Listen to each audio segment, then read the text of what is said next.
Hello friends, welcome back to Pranika's blog. నేను ఇప్పుడు కాకరకాయ బెల్లం వేపుడు ఎలా చేసుకోవాలి ఈ వీడియోలో నేను చేసి చూపిస్తాను. తినని వాళ్ళకు కూడా ఒక్కసారి మీరు చేసి చూపించండి, ఆహా ఏమి రుచి అనాల్సింది. ఎలా చేయాలో ఈ వీడియోలో నేను చేసి చూపిస్తాను. కొద్దిగా ఆయిల్ అలా వేసుకుని అందులో మసాలా దినుసులు ఉంటాయి కదా, అలా ఆయిల్లో వేస్తే తెలిసిందే కదా, చిట్పట్ అంటాయి. జాగ్రత్త సుమి, కొత్తగా ట్రై చేస్తే మీద పడుతుంది.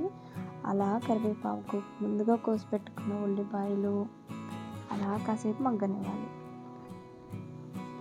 మగ్గిన తర్వాత చక్క కోసి పెట్టుకున్న కాకరకాయ ముక్కలు ఉన్నాయి కదా, అలా వేసుకోవాలన్నమాట. అలా వీటిని కూడా కొద్దిగా మగ్గనిచ్చిన తర్వాత జస్ట్ మాడకుండా కొద్దిగా అలా కదుపుతూ ఉండండి. మగ్గిన తర్వాత విశ్వాసం వేసుకోండి. విశ్వాసం అంటే ఏంటో అనుకున్నారు, ఉప్పు. అలా చిటికెడు పసుపు వేసుకున్నాను. పసుపు వేసుకొని వీటన్నిటిని కొద్దిగా బ్రౌన్ కలర్ వచ్చేంత వరకు మగ్గనిచ్చుకోవాలి. కింద మాడకుండా చూసుకోండి. తర్వాత అలా కారం వేసుకోవాలి. 2 స్పూన్స్ కారం యూస్ చేశాను నేను.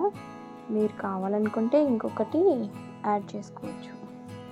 ఆ కారం వేసిన తర్వాత కూడా స్మెల్ పోయిన తర్వాత అలా కొద్దిగా బెల్లం, తీపికి సరిపడా బెల్లం వేసుకోండి. మీరు తీపి కాకరకాయ ఇష్టం లేదు, కొంచెం తీపి పడాలంటే ఇంకొంచెం యాడ్ చేసుకోండి. అలా కొద్దిగా ఫ్రై అలా బెల్లం వేసిన తర్వాత మనకి బెల్లం కరిగి ఇలా పాకంలో వస్తుంది. ఆ పాకాన్ని మొత్తం డ్రై చేసేయాలన్నమాట.